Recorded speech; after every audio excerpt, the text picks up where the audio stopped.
கர்த்தருடைய நாமத்திற்கு மகிமை உண்டாவதாக. 1 பேதுரு 2ஆம் அதிகாரம் 19, 20, 21 இந்த வசனங்களை நாம் வாசிப்போம். ஏனெனில்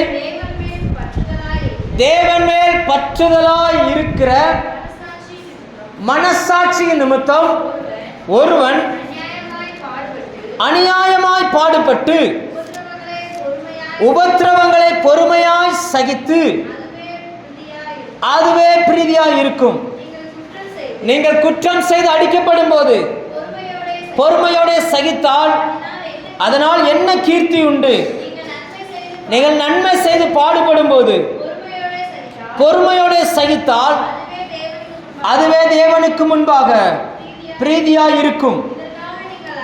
இதற்காக நீங்கள் அழைக்கப்பட்டும் இருக்கிறீர்கள். ஏனெனில் கிறிஸ்துவும் உங்களுக்காக பாடுபட்டு நீங்கள் தம்முடைய அடிச்சுவடுகளை தொடர்ந்து வரும்படி உங்களுக்கு மாதிரியை பின்வைத்து போனார். அல்லேலூயா. ஆண்டவர் சொல்கிறார், இதற்காகவே நீங்கள் அழைக்கப்பட்டும் இருக்கிறீர்கள். இன்றைக்கு நான் உங்களோடு கூட கிறிஸ்துவின் அடிச்சுவடுகள் என்கிற சில காரியங்களை உங்களோடு பேச விரும்புகிறேன். அல்லேலூயா. இந்த நாட்கள் லெந்து நாட்கள், சிலுவை குறித்து நாம் தியானிக்கிற நாட்கள். சபைகள் எல்லாமே சிலுவை குறித்து நிறைய தியானிப்பாங்க. சிலுவையில் இயேசு செய்த அந்த காரியங்களை தியானித்து அதோடு தன்னுடைய வாழ்க்கையை ஒப்பிட்டு பார்த்து சில காரியங்களை விட வேண்டிய காரியங்களை விட்டு தங்களை சுத்திகரித்துக் கொள்வார்கள். இதுதான் எல்லா சபையிலையும் நடக்குது. நம்ம சபையிலும் இப்படி இதை நம்ம ரெகுலராக பண்ணுறோம். அவங்க 40 நாட்கள் பண்ணுறாங்க. நம்ம 365 நாளுமே சிலுவை குறித்து தியானிக்கிறோம், சிலுவை குறித்து பேசுகிறோம். அல்லேலூயா. அவர் நமக்கு முன்பதாக அடிச்சுவடுகளை வைத்து போயிருக்கிறார். நீங்களும் நானும் கிறிஸ்தவன் என்று சொல்லிக் கொள்வதில் அல்ல, கிறிஸ்தவர்களாய் வாழ்வதில் தான் வெற்றி இருக்குது. அல்லேலூயா. நம்ம ஊர்ல சொல்லுவாங்க வாய்ச்சொல் வீரன். யாரு? ஆமா, பழைய சினிமா பாட்டில் ஒருத்தன் படிப்பான், திண்ணை பேச்சு வீரன் இடம் ரொம்ப கண்ணா இருக்கணும் அப்படின்னு. உட்காந்து வெறுமனை பேச விட்டா பயங்கரமா பேசுவார்கள். ஆனா வாழ்க்கையை பார்த்தா ஒண்ணுமே இருக்காது. இன்றைக்கு நாம் இயேசு நமக்காக வைத்து போன அந்த அடிச்சுவடுகளை நாம் வேதத்திலிருந்து சிலவற்றை பார்க்க போகிறோம். நாம் வாசித்த இந்த 3 வசனத்தில் ஒரு 5 காரியங்களை தேவன் வைத்திருக்கிறார். முதல் காரியம் வாசிங்க, அது 19ஆம் வசனம். ஏனெனில் தேவன் மேல் பற்றுதலாய் இருக்கிற போதும். ஃபர்ஸ்ட் தேவன் மேல் இயேசு நமக்கு வைத்துட்டு போன முதல் அடிச்சுவடு என்னவென்றால் தேவன் மேல் பற்றுதலாய் இருக்கிற மனசாட்சி. இன்னைக்கு நம்முடைய மனசாட்சி என்பது வெளியில யாருக்குமே தெரியாது, நம்ம மனசுக்குள்ள இருக்கும். அந்த மனசாட்சி தான் நம்மளை நடத்தும். அந்த மனசாட்சி தான் இது தப்பு, இது சரி, இதை செய்யலாம், இதை செய்யக்கூடாதுன்னு சொல்லும். ரைட்டா? சில நேரங்கள் நம்ம சொல்லுவோம், கொஞ்சம் கூட மனசாட்சியே இல்லாமல் இருக்கிறானே அப்படின்னு சொல்லுவோம். அப்படி சொல்லுவோம்ல. அப்படின்னா என்னன்னா, மனசுக்குள் இருந்து இது சரி, இது தப்புன்னு சொல்லுகிற ஒரு சத்தம் எல்லாருக்குள்ளும் கேட்கும். அல்லேலூயா. மனசாட்சி இல்லாத மனுஷன் யாருமே கிடையாது. சிலர் அந்த மனசாட்சியை மழுங்க பண்ணிடுவார்கள். மனசாட்சி சொல்லும் இது தப்புன்னு, ஆனாலும் இவங்க என்ன செய்வாங்கன்னா, அதெல்லாம் தேவையில்லை, பேசாம கம்முன்னு கிடையாது, நான் செய்யறதை நான் செய்வேன் அப்படின்பாங்க. ஆனால் வேதம் சொல்லுகிறது, இயேசு நமக்காக எப்படிப்பட்ட மனசாட்சி உடையவராய் வந்தார்னா, தேவன் பேரில் பற்றுதல் உள்ள மனசாட்சி. அல்லேலூயா. அநேகருடைய மனசாட்சி எப்படின்னா, உலகத்தின் பேரில் பற்றுதல் இருக்குது. மனசாட்சி தான் விருப்பங்களை நமக்கு கொண்டு வருகிறது. உங்க மனசு எதை விரும்புதோ அதை தான் நம்ம செய்யறோம். ரைட்டா? மனசாட்சி எதை விரும்புகிறதோ அதற்கு தகுந்த செயல்பாடுகள் நம்முடைய வாழ்க்கையில வரும். ஆனால் இயேசு நமக்கு வைத்துட்டு போன அடிச்சோடு என்னவென்றால் தேவனை பற்றும் மனசாட்சி. வசனம் சொல்கிறது, தேவன் மேல் பற்றுதலா இருக்கிற மனசாட்சி. இந்த உலகம் நிறைய பேருக்கு என்னன்னா, உலகத்துல வாழ்றதுக்கு விருப்பம் இல்லை. சில பேர் சில நேரங்களில் வீட்டில் ஃபைட் பண்ணும்போது இது யாருன்னு தெரியாது, இதெல்லாம் தீர்க்க தரிசனம் கிடையாது, நானா சொல்கிறேன். வீட்டில் சண்டை போடும்போது சில நேரத்தில் சொல்கிறாங்க, உன்கிட்ட வாழ்றதுக்கு செத்து தொலையலாம், உன்கிட்ட வாழ்றதுக்கு நான் செத்து போன பிறகு உங்களுக்கு என்னன்னே தெரியும். சில பேர் நினைக்கிறது செத்துருவோம். ஏன் செத்துருவோம்னு நினைக்கிறாங்க. சிலருக்கு ஆசை என்னன்னா, இங்கே இருக்க வேண்டாம், உடனே பரலோகத்துக்கு போயிடுவோம், இங்கே எவ்வளோ காலம் தான் இப்படியே கடந்து கஷ்டப்படுறது. இவங்க ஏன் இப்படி நினைக்கிறாங்க அப்படின்னா, இந்த உலகத்தில் அவங்க அனுபவிக்கிற பாடுகள், இந்த உலகத்தில் அனுபவிக்கிற உபத்திரவம், இந்த உலகத்தில் குடும்பத்து நிமித்தம் வருகிற நெருக்கங்கள் இந்த உலகம் நமக்கு என்ன கொடுத்துச்சு? என்ன கொடுத்துச்சுன்னா வெறும் கண்ணீரை தான் கொடுக்குது. டெய்லி அள வச்சு பார்க்குற உறவுகள் நம்மளை சுற்றி இருக்கிறாங்க. என்ன சொன்னாலும் புரிந்து கொள்ளாத பிள்ளைகள் ஆண்டவர் நம்ம கூடவே வச்சிருக்கிறார். என்ன சொன்னாலும் சந்தேகப்படக்கூடிய சில மனிதர்கள் நம்ம கூடவே இருக்கிறாங்க. எவ்வளோதான் சொன்னாலும் அண்டர்ஸ்டாண்ட் பண்ணாத மனிதர்கள் நம்ம கூடவே இருக்கிறாங்க. இதெல்லாம் பார்த்த உடனே மனுஷன் நினைக்கிறான், வாழவே வேண்டாம்ப்பா, பரலோகத்துக்கு போயிடும், செத்துருவோம் அப்படின்றான். இவ்வளோ கஷ்டப்பட்டு வாழ்றதை விட செத்துட்டா நல்லது அப்படின்னு நினைச்சார். அந்த வார்த்தையை திரும்ப திரும்ப திரும்ப திரும்ப பேசிக்கொண்டே இருக்கிறாங்க. இவங்க ஏன் இப்படி பேசுறாங்கன்னா, இவங்க மனசெல்லாம் எங்க இருக்குது? இந்த பூமியில் இருக்கு. மனசெல்லாம் எங்க இருக்குது சொல்லுங்க. பரலோகத்தை தேவன் தனக்கென்று படைத்தார். யாருக்காக படைச்சார் பரலோகத்தை? அவர் வாசம் பண்ணுவதற்கு. தேவன் பரலோகத்தில் இருக்கிறார். பூமியை மனுஷனுக்குன்னு படைச்சார். பூமி யாருக்கு படைச்சார் சொல்லுங்க? யாருக்கு படைச்சாரு? மனுஷனுக்குன்னு படைச்சார். நரகம் பிசாசுக்கு என்று படைக்கப்பட்டது. நரகம் யாருக்காக படைக்கப்பட்டது சொல்லுங்க? யாருக்காக படைக்கப்பட்டது? இந்த மூணையும் நீங்க மறந்துடவே கூடாது, ரைட்டா? அநேக நேரங்களில் நாம் நினைக்கிறோம் சீக்கிரமா ஆண்டவர் வந்துட்டாருன்னா நம்ம பரலோகத்துக்கு போயிடலாம். இங்க எவ்வளவு காலம் அப்படியே கஷ்டப்பட்டுக்கிட்டு இருக்குது. பரலோகத்துக்கு போகலாம், என்ன போவதற்கு ஆண்டவர் ஒரு நாளை குறித்திருக்கிறார். அந்த நாளில் நம்ம போய்கிடலாம். அது வரைக்கும் நாம் இந்த பூமியில் சில காரியங்களை செய்ய வேண்டியது இருக்கு. இல்லையா? அதனாலதான் உங்களை உயிரோடு வச்சிருக்கிறார்.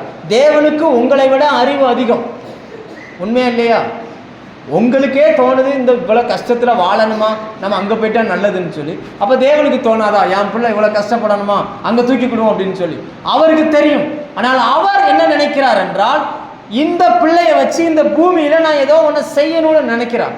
அப்படி செய்யணும்னா நம்ம மனசாட்சி தேவன் மேல பற்றுதலா இருக்கணும். இல்லையா? இந்த பூமியில நமக்கு எதுவுமே கிடைக்க போறது இல்லை. இந்த பூமியில உங்களுக்கு எதுவுமே நிச்சயாது. நீங்க எதை எதிர்பார்த்தாலும் இது உங்களுக்கு கிடைக்கவே கிடைக்காது. பூமிக்குரிய மனிதர்களிடத்தில் நீங்க அன்பை எதிர்பார்க்கிறீர்கள். அன்பு கிடைக்கும் நினைக்கிறீங்களா? கிடைக்காது. நீங்க எதிர்பார்த்து ஏமாந்து தான் போகணும். ஏன் அப்படின்னாச்சுன்னா, இங்கே பூமியில் காணப்படுகிற அன்புகள் எல்லாமே சுயநலமானது. ஒன்றை எதிர்பார்த்து சார்ந்து நிற்கும், ஏதோ ஒன்றை எதிர்பார்த்து நிற்கும். ஆனால் பரலோக அன்பு அப்படிப்பட்டதல்ல.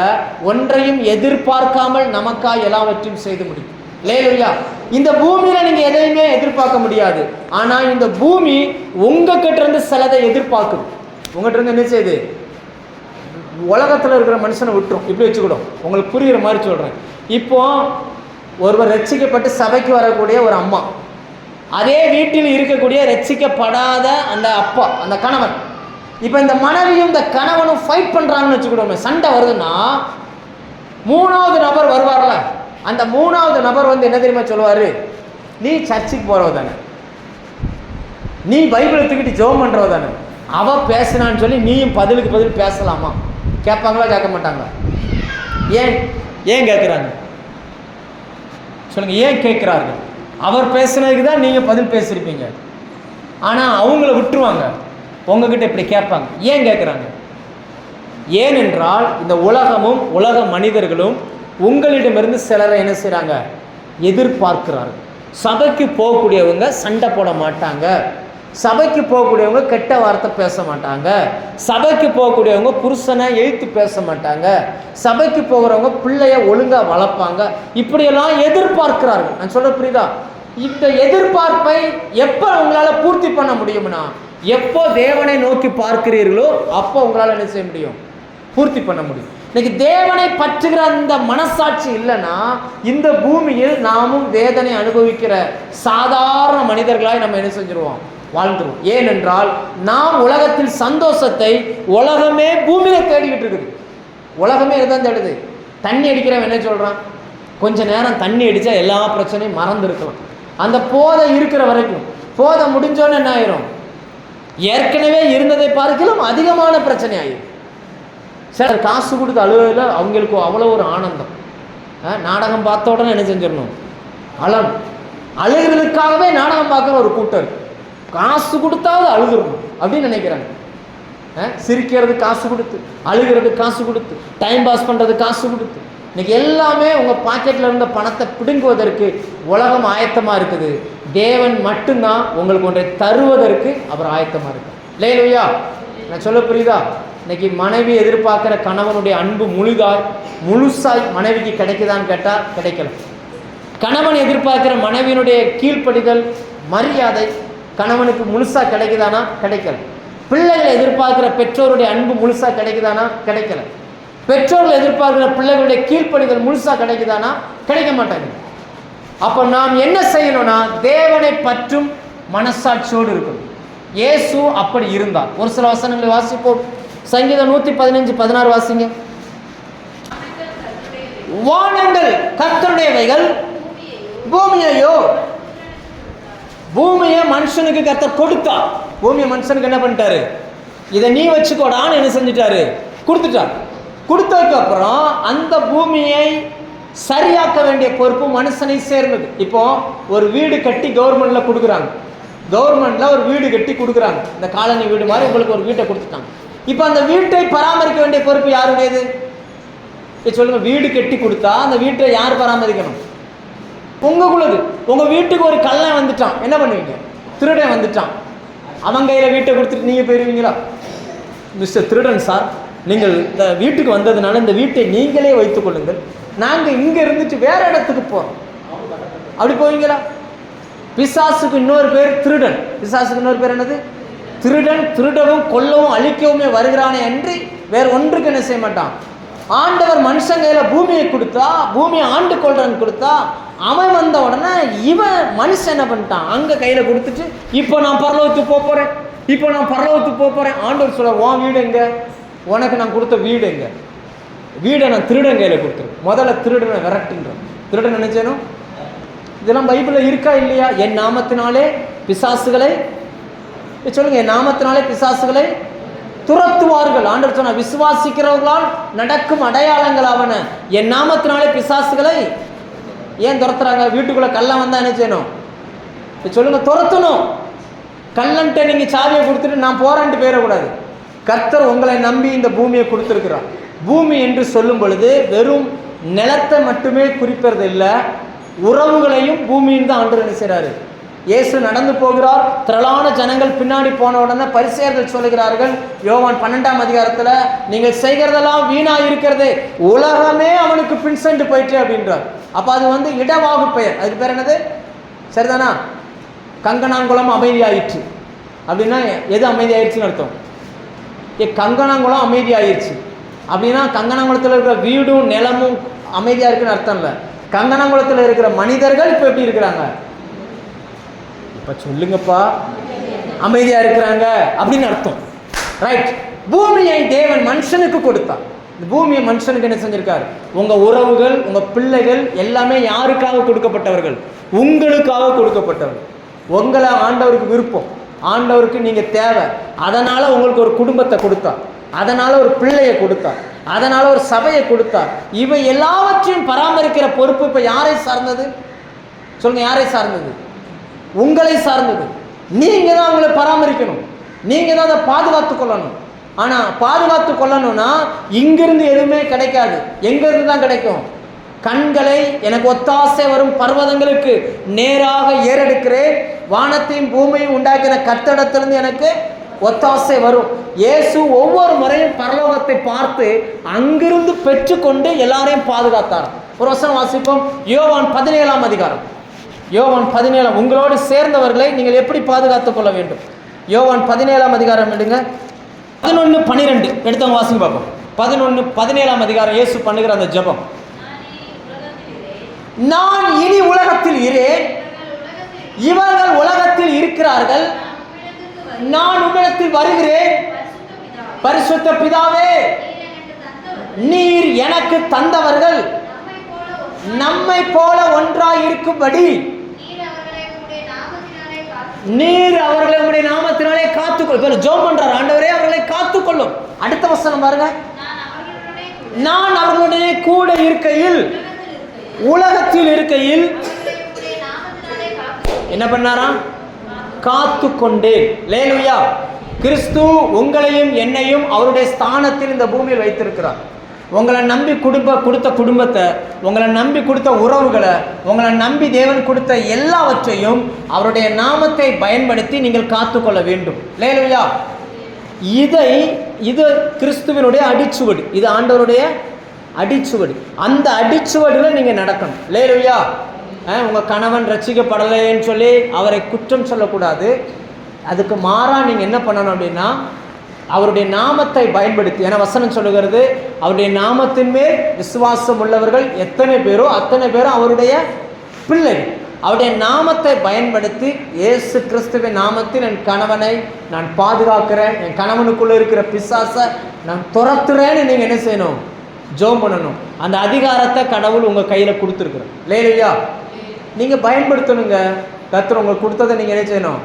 உங்கள் வீட்டை கர்த்தர் கொடுத்தாச்சுன்னா வீட்டை நீங்கள் விரும்பினபடி டிசைன் பண்ணிக்கிடலாம். உண்மைதானா?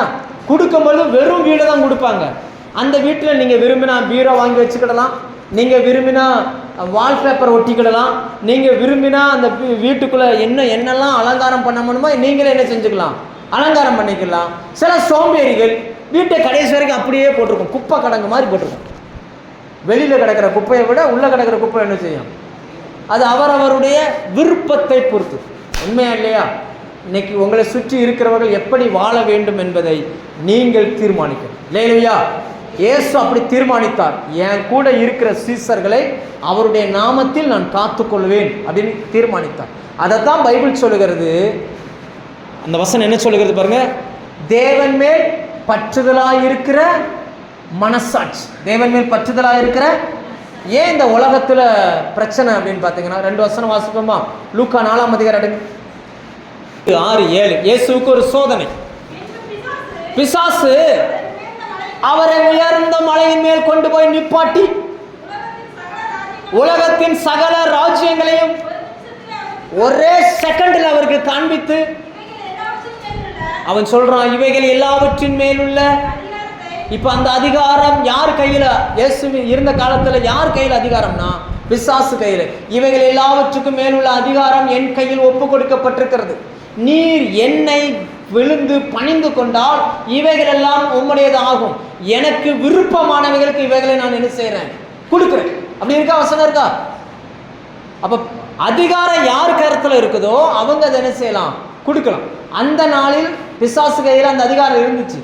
ஆனா இயேசு உயிர்த்தெழுந்த பிறகு மத்தேயு 28ஆம் அதிகாரம் வாசிங்கன்னா அதுல ஆண்டவர் சொல்லுவார். மத்தேயு 28ஆம் அதிகாரத்துக்கு வாங்க, அங்க வாங்க. அங்க ஆண்டவர் சொல்லுவார், வானத்திலும் பூமியிலும் சகல அதிகாரம் எனக்கு கொடுக்கப்பட்டிருக்கிறது.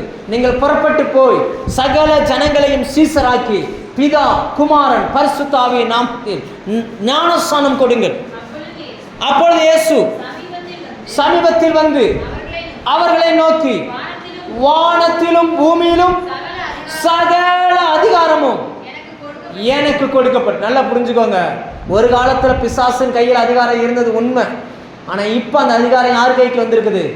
இயேசுவின் கையில் இருக்குது. அதனால அந்த அதிகாரத்தை பயன்படுத்தி உங்களுடைய குடும்பத்தை நீங்கள் காத்துக்கொள்ள வேண்டும். இல்லையா?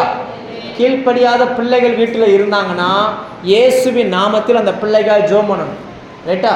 இயேசுவின் நாமத்தில் என் பிள்ளைக்குள்ள இருந்து கிரியை செய்கிற பிசாசை நான் துரத்துறேன்னு நினைச்சேனும் நீங்கள் சொல்லணும். அந்த சத்தம் உங்கள் வாயிலிருந்து புறப்பட்டுச்சுன்னா அந்த பிசாசு உங்களை விட்டு, அந்த பிள்ளையை விட்டு என்ன செஞ்சிடும்? போயிடும். உங்கள் குடும்பத்தை விட்டு போயிடும். அந்த குடும்பம் உங்கள் சரீரத்தை விட்டு போயிடும். நீங்கள் வார்த்தையை பயன்படுத்தணும். இல்லையா?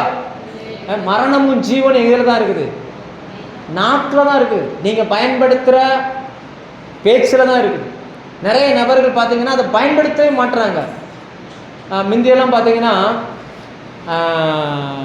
புதுசாக ஒரு பொருளை சிலர் வாங்கினாங்கன்னா வீட்டில் மாட்ட மாட்டாங்க, பீரோனுக்குள்ளே கொண்டு போய் வச்சுருவோம். எங்கள் அத்தை எங்கள் அப்பாவோட தங்கச்சி ஒருத்தங்க இருந்தாங்க. எனக்கு நினைவு தெரிஞ்சு முதல்ல ஒரு கடிகாரம் வாங்கினாங்க. அந்த டைம் பிஸ் காட்டும் இல்லையா, 30 வருஷத்துக்கு முன்னாடி.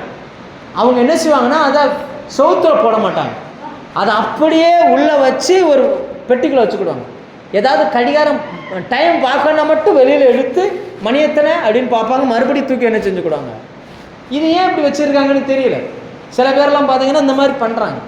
அது எதுக்கு சில பொருட்களை பயன்படுத்தாமல் வச்சுருக்குறாங்கன்னே தெரியல. சிலர்லாம் பார்த்தீங்கன்னா கஷ்டமாக இருக்கும், ஆனால் பேங்க்கில் பணத்தை போட்டு வச்சுருப்பாங்க, பணம் எடுக்க மாட்டாங்க. ஆபத்துக்கு உதவாத பணம் தெருவில் கிடக்கிற கல் போல். அது இருந்தாலும் சரிதான், இல்லாமல் போனாலும் சரிதான். ரைட்டா? சில பேர்லாம் அப்படி கஷ்டப்பட்டு யாருக்கும் கொடுக்காம சேர்த்து மிச்சப்படுத்தி மிச்சப்படுத்தி மிச்சப்படுத்தி சேர்த்து வச்சு ஒரு ஸ்டேஜில் சாப்பிடவே முடியாது இவங்களால. ஏன்னா சுகரு, ப்ரெஷரு, கொலஸ்ட்ரால்னு கண்டதும் வந்துடும். இப்போ அந்த பணம் இருக்கும், ஆனால் அது இவங்களால என்ன செய்ய முடியாது, அனுபவிக்க முடியாது. சில பெற்றோரெல்லாம் பார்த்தீங்கன்னா மிச்சப்படுத்தி பிள்ளையை படிக்க வைப்பாங்க. ஆனால் அந்த பிள்ளை படித்தோன்னா அவங்க பெற்றோரை விட்டுட்டு போயிடும், எங்கேயாவது வேலைக்கு போயிடும். இது கடைசியில் அந்த நேரத்தில் உட்காந்து வயிற்றுல அடிச்சுக்கிட்டு இருக்கோம். ஐயோ நான் சாப்பிடாம சேர்த்து வச்சு. இவைகள் எல்லாம் எதை காட்டுகிறது என்றால், நம்முடைய மனசாட்சி தேவன் மேல் இல்லாமல் பணத்தின் மேலும் பிள்ளைகள் மேலும் உறவுகள் மேலும் இருக்கிறது என்று காட்டுகிறது. இல்லையா? ரைட். இப்போ இந்த உலகத்தில் இயேசு எப்படி வாழ்ந்தார் என்பதை நம்ம பார்த்தோம். 2வது பாயிண்ட், அதே வசனம் 1 பேதுரு 2:19 வாசிங்க. ஏனெனில் தேவன் மேல் பற்றுதலாய் இருக்கிற மனசாட்சி அடுத்தது அநியாயமாய் பாடுபடுவது. லேலுயா, நியாயமா தண்டனை அனுபவிச்சா பரவாயில்ல, அநியாயமா தண்டனை அனுபவிக்கும்போது கஷ்டமா தானே இருக்கும். கஷ்டமா இருக்காதா? சிலர்லாம் வேணுக்குன்னே பிரச்சனை பண்ணுவாங்க. அப்படிப்பட்ட உலகத்தில் நம்ம வாழ்ந்துக்கிட்டு இருக்கிறோம். சில நேரங்களில் நாங்கள் இந்த யார்கிட்டயா போய் நல்லா இருக்கிறீங்களா அப்படின்னு கேட்குறோம். அவன் கொஞ்சம் சேட்டை பிடிச்சவனா இருந்தால் என்ன பதில் சொல்லுவான்? ஏன் நல்லா இல்லைன்னா என்ன செய்ய போகிற? சாப்பிட்டீங்களானே? ஏன் சாப்பிடலாம், சாப்பிட்றவங்க தெரியும், இந்த மாதிரி பேசுவாங்கல்ல. எதுக்கெடுத்தாலும் என்ன சொல்லுவாங்க, எதுக்கெடுத்தாலும் ஏட்டி கூட்டியே பேசக்கூடிய. நம்ம விசாரித்து ஃபோன் பண்ணி விசாரிக்கிறோம், என்னக்கா நீங்கள் ரொம்ப நாளாக ஆச்சே சர்ச்சுக்கு வந்து, என்னக்கா ஆச்சு, ஏன் எதுவும் ஆகணும்னு நீங்கள் ஆசைப்படுறீங்களோ? நம்ம என்ன கேட்குறோம், என்ன ஆச்சு நீங்கள் சர்ச்சுக்கு வந்து ரொம்ப நாள் ஆச்சு அப்படின்னு கேட்டால் அங்கேருந்து பதில் என்ன வருது, ஏன் எனக்கு ஏதாவது ஆகணும்னு நீங்கள் ஆசைப்படுறீங்களோ? அப்போ இதெல்லாம் என்ன அர்த்தம்? நான் சொல்ல புரியுதா? முகத்தில் அடித்தது போல் பேசுகிறோம். ஆனால் ஆண்டவர் திரும்ப அவங்கள்ட்ட ஃபோன் பண்ணி என்ன செய்யணுமா, பேச சொல்கிறார். நல்லா புரிஞ்சுக்கோங்க. அநியாயமாக நீங்கள் பாடுபடுவதும், இயேசு அநியாயமாய் பாடுபட்டார். நியாயம் இல்லாமல் குற்றப்படுத்துகிற உறவுகள் நம்ம கூட இருப்பாங்க. சொல்லாததை சொன்னதாக சொல்லுவாங்க, செய்யாததை செஞ்சதாக சொல்லுவாங்க. ஆனாலும் நீங்கள் அவர்களுக்காய் ஜெபிக்கணும்னு ஆண்டவர் சொல்லுகிறார். நீங்கள் என்ன செய்யணுமா சொல்லுங்கள், என்ன சொல்லுங்கள்? சண்டை போட்ட அன்னைக்கு எத்தனை பேர் கணவனுக்காய் உற்சாகமாய் ஜெபிப்பீர்கள்? சண்டை போட்ட அன்னைக்கு கணவனுக்காக உற்சாகமாய் ஜெபிக்கிற பெண்கள் மாத்திரம் கரங்களை உயர்த்தி அல்லேலியா சொல்லவும். உங்களுடைய சிரிப்பும் உங்களுடைய பார்வையும் எனக்கு சொல்லுகிறது நாங்கள் யாரும் அப்படி கிடையாது. நான் பேசுனது புரியலையோ?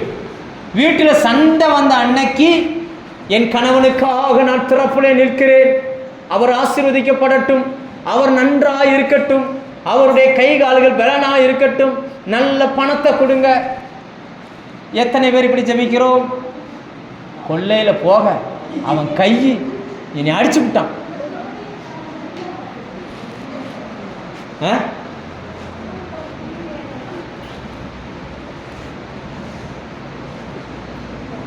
நான் எந்த தப்புமே செய்யலனே, சாப்பிட்டீங்களான்னு தான் கேட்டேன், இப்படி பேசிவிட்டேன். அநியாயமாய் பாடுபடுவது, இதெல்லாம் பட்டா தான் நீங்கள் கிறிஸ்தவங்கன்னு அர்த்தம். இது படலை இல்லைன்னா என் வீட்டுக்காரெலாம் அப்படி கிடையாதுங்க, தங்கமே மணியேன்னு சொல்லுவார்னா வீட்டுக்காருக்கு பின்னாடி வேறு சில மேட்டர் இருக்குன்னு அர்த்தம். சரி, அநியாயமாய் ஒரு வசனத்தை வாசிப்போம். அப்போஸ்தலர் 8ஆம் அதிகாரம் 32-33 வாசிங்க பார்ப்போம்.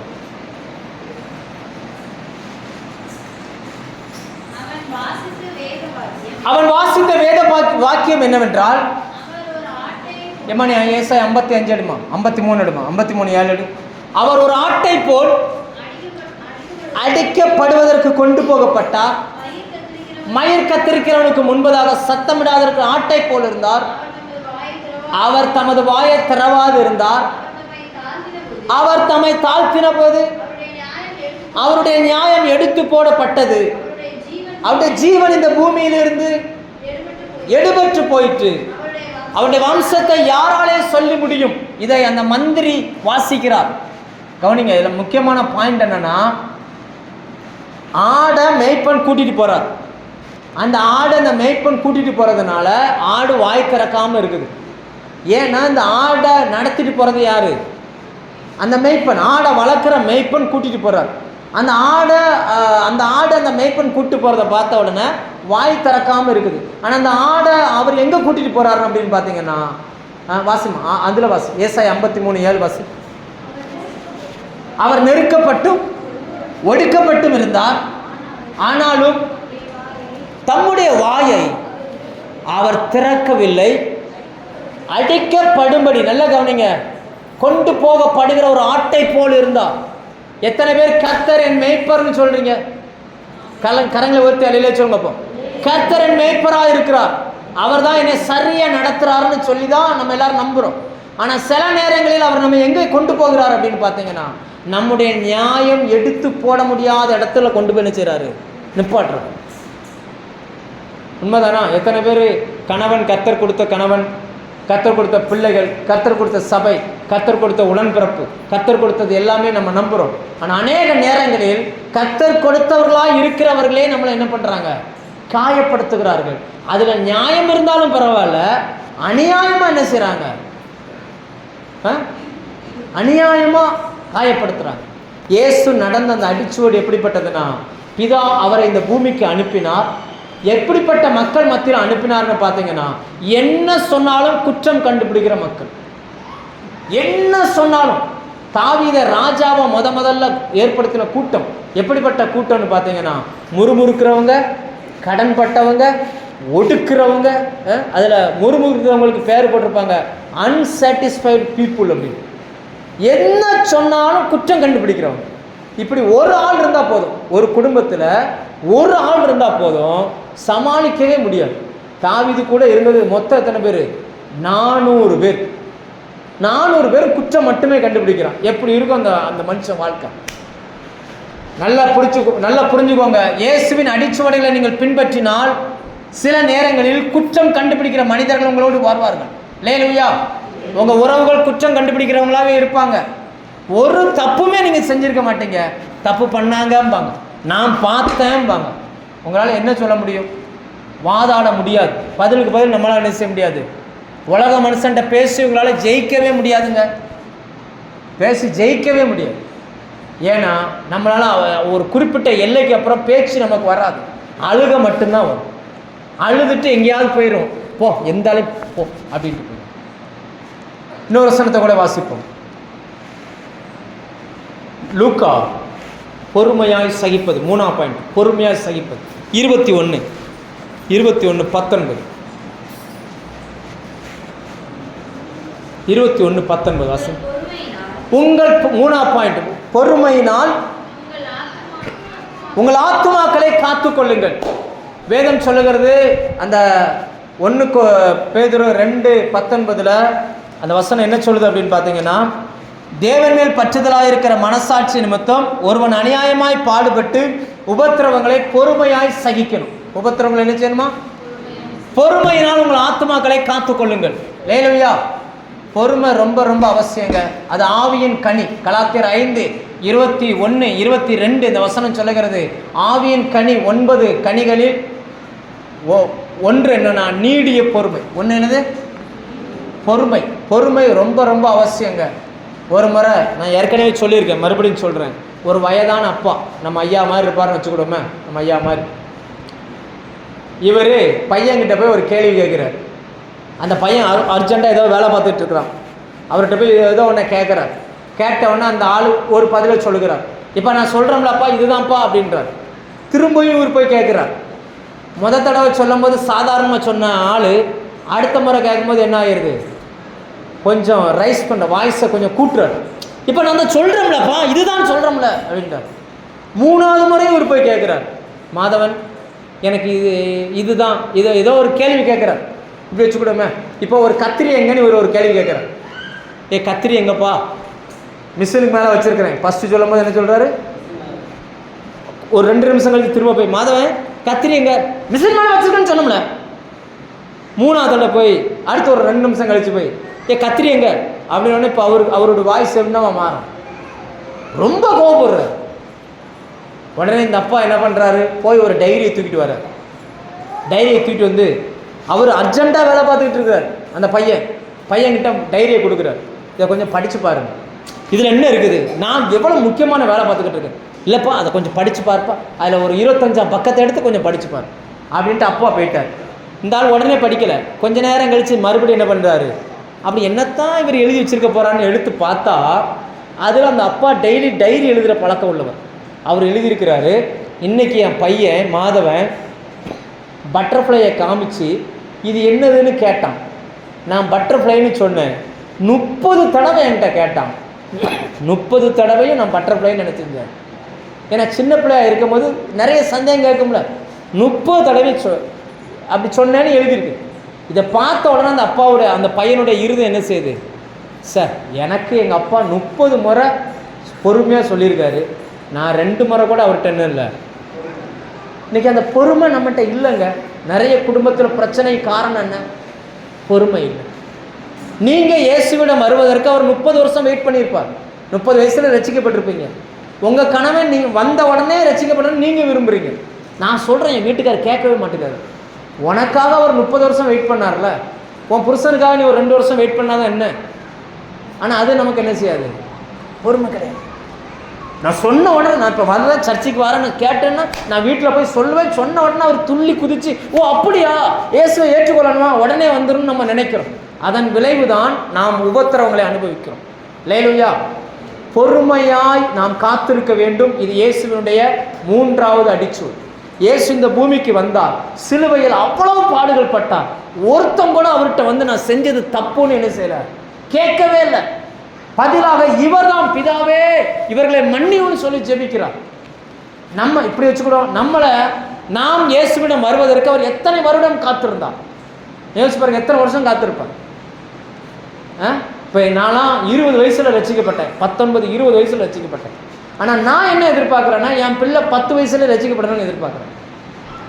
நான் 20 வயசில் எப்படி உண்மையாக இருந்தனோ என் பிள்ளை 10 வயசே எனக்கு உண்மையாக இருக்குன்னு நானே செய்கிறேன்.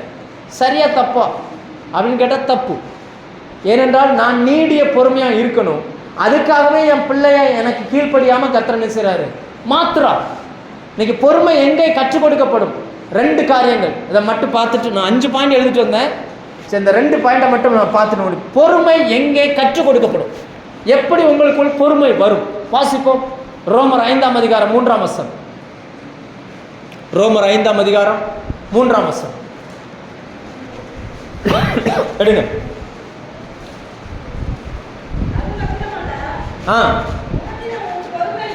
உபத்திரவம் பொறுமையையும், பொறுமை பரீட்சையும், பரீட்சை நம்பிக்கையும்.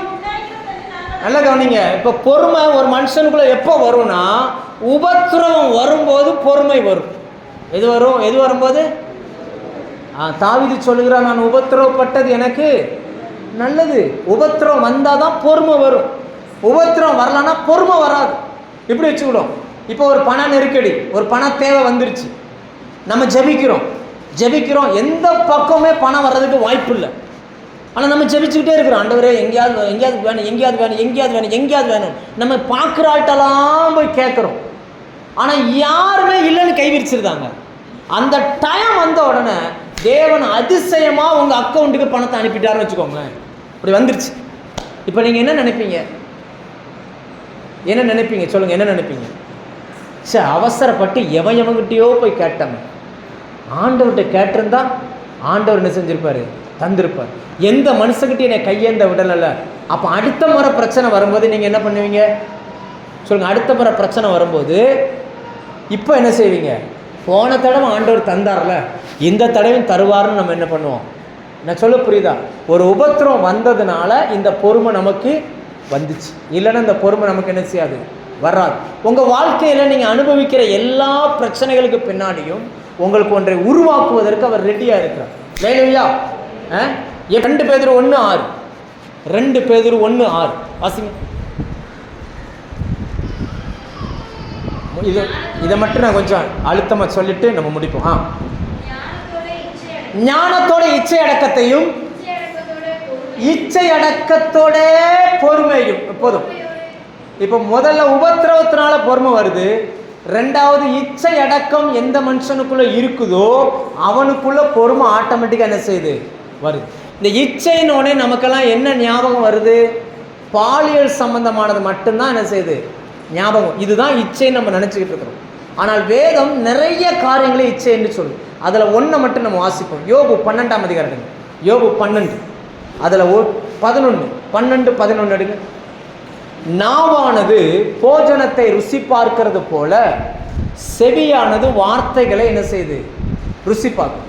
நல்ல டேஸ்டான உணவுகள் வந்த உடனே நாவானது, வாயானது போஜனத்தை ருசி பார்க்கிறது போல செவியானது வார்த்தைகளை சோதித்து பாருங்க. கேட்கிற விதத்தில் கூட நமக்குள்ள இச்சை வரும். இப்போ இப்படி வச்சுக்கிடுமே, நாங்கள் முந்தானத்து தென்மலையில் கன்வென்ஷனுக்கு வந்தீங்கன்னா தென்மலையிலேருந்து ஒரு அண்ணன் வருவார். தலை கொஞ்சம் சொட்டையாக இருக்கும், கட்டம் போட்ட சட்டை போட்டிருப்பார், வேட்டி கட்டியிருப்பார், நல்லா நம்ம கூடவே வந்து தங்குவார், டீயெல்லாம் வாங்கி தருவார். அந்த அண்ணனுக்கு ஹார்ட் அட்டாக்ல இறந்துட்டார். ஆமாம், ஹார்ட் அட்டாக்ல இறந்துட்டார். மாட்டு சாணி அள்ளி போட போனார், அப்படியே வலி வந்திருக்கும் போல இருக்கு, அப்படியே அங்கேயே படுத்து தூங்கிட்டார். ஒரு நாள் கூட வியாதியில் படுக்கிறார். நல்ல வேலை செய்யக்கூடியவர், எல்லாம் பாய் எடுத்து அவர் தான் போடுவார், மொத்த ஆளாக வந்து உட்காருவார், நம்ம கூடவே தங்குவார், நல்லா பேசுவார், சாப்பாடு வைப்பார், பயங்கர ஆக்டிவாக இருப்பார். அப்போ அவர் இறந்துட்டாருன்னா அவர் அடக்கத்துக்கு போயிருந்தோம். அடக்கம் பண்ணிட்டு வர்ற வழியில் செங்கோட்டை பக்கத்தில், செங்கோட்டை தாண்டி கொஞ்சம் தள்ளி வந்தோடனே நான் வர்றதுல இடது பக்கத்தில் ஒரு புரோட்டா கடைக்கு நீ தலைமை பாஸ்டர் பையன் கூட்டிகிட்டு போனான். அந்த கடைக்கு பேர் பார்டர் புரோட்டா. அங்கே போன உடனே நாட்டுக்கோழியை ஒரு வித்தியாசமாக ஃப்ரை பண்ணாங்க. எல்லாத்தையும் பிச்சு போட்டு மிளகாப்பொடி போட்டு அதை அப்படி எடுத்து சாப்பிடும்போதே அவ்வளோ டேஸ்ட். அந்த சூடான புரோட்டாவும் அந்த அந்த மாதிரி உணவு எத்தனை பேருக்கு வச்சு விடுதப்பா. இப்போ இதை சொன்ன உடனே உங்களுக்குள்ள ஒரு எண்ணம் தோன்றும், நம்மளும் அடுத்த முறை செங்கோட்டை போகும்போது பார்டர் புரோட்டா. எப்படி இதை கேட்ட உடனே ஒரு உணர்வு தூண்டப்படுகிறதோ அதே போல் நீங்கள் கேட்குற வார்த்தைகள் உங்களுக்குள்ளேருந்து ஒரு உணர்வு என்ன செய்யும், தூண்டும். இந்த காது கேட்குறதுல ரொம்ப கவனமாக இருங்க. இந்த காது கர்த்தருடைய வார்த்தையை மட்டும்தான் என்ன செய்யணும், கேட்கணும். நிறைய பேருக்கு இந்த காதில் மற்றவங்களை பற்றி பேசுகிறத கேட்குறதே வேலையாக போச்சு. அது என்னது, அது ஒரு இச்சை. அவங்க என்ன பேசுகிறாங்க, இவங்க என்ன பேசுகிறாங்க, இவங்க என்ன பேசுகிறாங்க, மற்றவர்கள் பேசுகிறது உங்கள் காது கேட்கணும்னு நீங்கள் ஆசைப்பட்டீங்கன்னா இச்சையில் நீங்கள் என்ன பண்ணிட்டு இருக்கிறீங்க. இதை கண்ட்ரோல் பண்ணுங்க, இதை கண்ட்ரோல் பண்ணு. சிலர்லாம் சொல்லுவாங்க, நான் அவங்க வீட்டுக்கிட்ட போனேன், என்னை பற்றி பேசுகிறாங்க, அமைதியாக நின்னேன், என்ன தான் சொல்கிறாங்கன்னு பார்ப்போம் அப்படின்னு. ஏன் கேட்குறீங்க? யார் உங்களை குறித்து என்ன பேசினாலும் அதை காதில் என்ன செய்யக்கூடாது, கேட்கவே கூடாது. லேலுயா, செவிடனை போல வாழணும். எப்படி இருக்கணும்? ஆமாம், நிஜமாக தான் சொல்கிறேன். உங்கள் காது சில நேரங்களில் இச்சிக்கிறது, மனிதர்கள் என்ன பேசுவார்கள் என்று என்ன செய்யுது, அதை கேட்கணும்னு காது விரும்புது. சிலருடைய இச்சை எப்படி இருக்குன்னா, எல்லாரும் என்னையவே பேசணும். எல்லாரும் என்ன பண்ணணும், கல்யாண வீடாக இருந்தால் நான் தான் மாப்பிள்ளை, இளவு வீடாக இருந்தால் நான் தான், ஆமாம், மாலையும் மரியாதையும் எனக்கு தான் கிடைக்கணும், எல்லாரும் என்கிட்டே. மனுஷிய கணத்தை நிறைய பேர் எதிர்பார்க்குறாங்க. நல்லா புரிஞ்சுக்கோங்க, இதெல்லாம் ஒரு இச்சை. இயேசு பூமியில் வாழ்ந்த நாட்களில் இயேசுவை மதித்தவர்களை பார்க்கிலும் மதியாத கூட்டம் அதிகம். அவரை ரெஸ்பெக்ட் பண்ணவே இல்லை, அவரை அசட்டை பண்ணப்பட்டிருந்தார். ஏசாயா 53 வாசிக்கிறோம், அவர் மனுஷரால் புறக்கணிக்கப்பட்டிருந்தார், அசட்டை பண்ணப்பட்டிருந்தார். ஆனால் அதை பற்றி அவர் கவலைப்படவே இல்லை. லேலுயா, இன்னைக்கு 4 பேர் நம்மளை பற்றி உயர்வா சொல்லலைன்னா நமக்கு என்ன செய்ய மாட்டேங்குது, தூக்கம் வர மாட்டேங்குது. நான் யாரு தெரியுமா, நான் இப்படிப்பட்ட ஆளாகும், என்னைய பார்த்து இப்படி சொல்லிட்டாங்க, என்னைய பார்த்து இப்படி பேசிட்டாங்க. ஏன் உங்களை பார்த்து பேசினதா என்ன? ஆண்டவர் சொன்னார், தன்னை தான் வெறுத்து தன் சிலுவையை எடுத்துக்கொண்டு என்னை பின்பற்ற கடவுள். முதல்ல உங்களை நீங்களே வெறுக்க பழகுங்க, அப்போ அடுத்தவன் வெறுத்தா அவங்களுக்கு அது வருத்தமாகவே இருக்கு. இல்லையா? நீங்கள் உங்களை உயர்வாக நினைக்கிறதுனால தான் அடுத்தவன் பார்க்குற பார்வையை உங்களுக்குள்ள காயத்தை ஏற்படுத்துது. ஐயோ, நம்மளை பார்த்து தப்பாக பேசிட்டாங்களே. ஒன்றும் கிடையாதுங்க, ஒன்றும் கிடையாது. இயேசு நடந்த அடிச்சுவடுகள் 3 நம்ம பார்த்துருக்குறோம். ஒன்று, தேவன் பேரில் இருக்கிற, தேவன் மேல் பற்றுதலாக இருக்கிற மனசாட்சி. இன்னைக்கு உங்கள் மனசாட்சி என் மனசாட்சியும் கர்த்தரை மட்டும்தான் பார்க்கணும். பூமியில் எதையுமே நீங்கள் பார்க்கக்கூடாது. நான் இந்த பூமியிலேருந்து ஒன்றை வாங்குகிறவன் அல்ல, பூமிக்கு ஒன்றை கொடுக்கிறான். நம்ம எல்லாம் பூமிக்கு என்ன செய்கிறோம்? கொடுக்குறோம். நிறைய பேருக்கு சமாதானம் இல்லாமல் இருக்கிறாங்க, உங்களை வச்சு கர்த்தர் அந்த சமாதானத்தை கொடுப்பார்.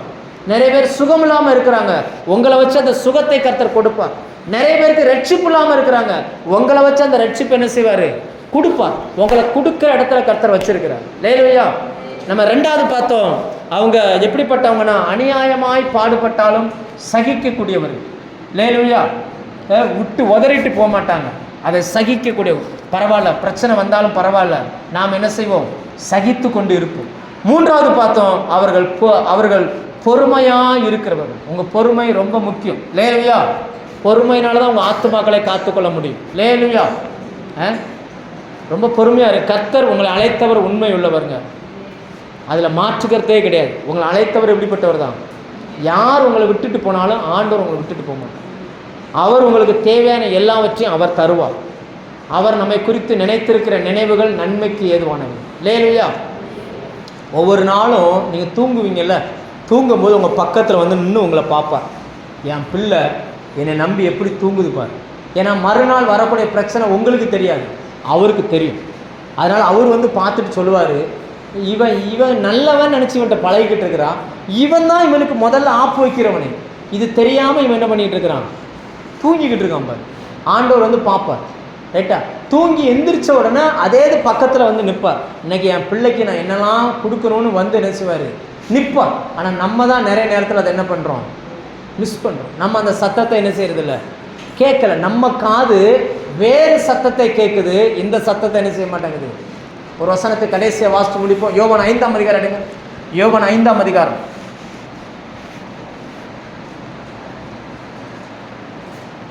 19ஆம் வசனம். யோவான் 5:19. அப்பொழுது இயேசு அவர்களை நோக்கி, மெய்யாகவே மெய்யாகவே நான் உங்களுக்கு சொல்லுகிறேன், பிதாவானவர் செய்ய குமாரன் காண்கிறது எதுவோ அதையே அன்றி வேறு ஒன்றையும் அவர் தாமாய் செய்ய மாட்டார். அவர் எவைகளை செய்கிறாரோ அவைகளை குமாரனும் அந்தபடியே செய்கிறார். லேலுயா. இயேசுக்கு ஒரு பழக்கம் இருந்துச்சான், ஜெபிப்பாராம், அப்போ ஆண்டவர் காமிப்பாராம். இன்னைக்கு போய் பர்த்திமேயு என்கிற ஒரு குருடனை குணமாக்கணும், இன்னைக்கு போகணும், இந்த சம்பவத்தை செய்யணும், இப்படிலாம் ஆண்டவர் காமிப்பாராம். உடனே அதே போல தான் அன்னைக்கு முழுக்க அவர் செய்வாராம், வேற எதையுமே செய்ய மாட்டார். நீங்களும் நானும் அப்படி இருக்க வேண்டும். நீங்கள் எப்படி ஆண்டவர் உங்களுக்கு எப்படி பேசுவார்னா, காலையில் எந்திரிச்சு இந்த பைபிளை படிச்சிங்கன்னா இந்த பைபிளில் நீங்கள் அவர் என்ன செய்யலாம்? கண்டுபிடிக்கலாம். அவர் உங்களுக்கு சொல்லி தருவார். பொறுமையாக இரு அப்படின்னா பொறுமையை கெடுக்கக்கூடிய காரியம் இன்றைக்கி வரப்போகுதுன்னு அர்த்தம். அப்போ பொறுமையாக நீங்கள் இருந்துக்கிட்டீங்கன்னா உங்களை நீங்கள் காத்துக்கொள்ளலாம். சத்துருவை நேசின்னு சொல்கிறாருன்னா நமக்கு யாரோ சத்துருவா என்ன செய்ய போகிறாங்க? எலும்ப போகிறாங்க. அப்போ நம்ம சத்துருவை நேசிப்பதற்கு அந்த பலனை நீங்கள் தாங்கன்னு கேட்டு நீங்கள் என்ன செஞ்சுக்கலாம்? இருந்துக்கலாம். இதை நீங்கள் வாசியுங்க. லேலுயா. நீங்கள் தேவ சமூகத்தில் இருங்க. இயேசு பிதாவினிடத்தில் கேட்டு கேட்டு எல்லாத்தையும் செய்தது போல நீங்களும் வேதத்தை வாசித்து வாசித்து வாசித்து நீங்கள் எல்லாம் என்ன செஞ்சுக்கோங்க.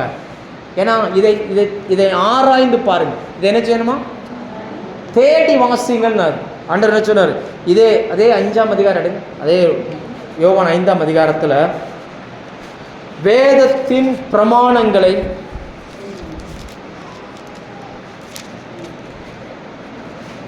சொல்கிற வசனம் எங்கே இருக்குன்னு பாருங்க. உங்களுடைய புஸ்தகத்தில் எழுதப்பட்டிருக்கிறது. 39ஆம் வசனம். வேத வாக்கியங்களை நல்லா கவனிங்க. வேத வாக்கியங்களை, ஆமாம், பேனா வச்சுருக்கீங்க, உங்கள் சொந்த பைபிள்னா அண்டர்லைன் பண்ணிக்கோங்க. வேத வாக்கியங்களை ஆராய்ந்து பாருங்கள், அவைகளால் உங்களுக்கு நித்திய ஜீவன் உண்டு எண்ணுகிறீர்களே, என்னை குறித்து சாட்சியிடுகிறவைகளும். நீங்கள் வாழ்கிற வாழ்க்கையில் இயேசுவை பின்பற்றணும்னா இந்த காரியங்களை நீங்கள் செய்ய பழகுங்கள். லேலுயா. என்னெல்லாம் பார்த்தோம் இன்னைக்கு? அவருடைய அடிச்சுவடு என்னெல்லாம் பார்த்தோம்? இயேசுவின் அடிச்சுவடு என்னது சொல்லுங்க? என்னெல்லாம் பார்த்தோம்? தேவனை பற்றுகிற மனசாட்சி. எப்போவுமே உங்கள் மனசாட்சி யாரை தான் பார்க்கணும்? தேவன் இருந்தால் எப்படி நடந்துக்கிடுவார், வீட்டில் சண்டை வருதுன்னா இந்த இடத்துல இயேசு இருந்தால் என்ன பதில் சொல்வார்? நீங்கள் அப்படி நடந்து கொள்ளணும். ரெண்டாவது நம்ம என்ன பார்த்தோம்னா, அநியாயமாய் பாடுபட்டாலும் சகிப்பது. மூணாவது பொறுமையாய் இருப்பது. இந்த மூணுமே தேவனை பற்றும் அடிச்சுவடு. அவர் நமக்கு முன்னாடி வச்சுட்டு போன அடிச்சுவடு. இதில் நடக்க தான் உங்களை என்னையும் கர்த்தர் அழைத்திருக்கிறார். அல்லேலூயா.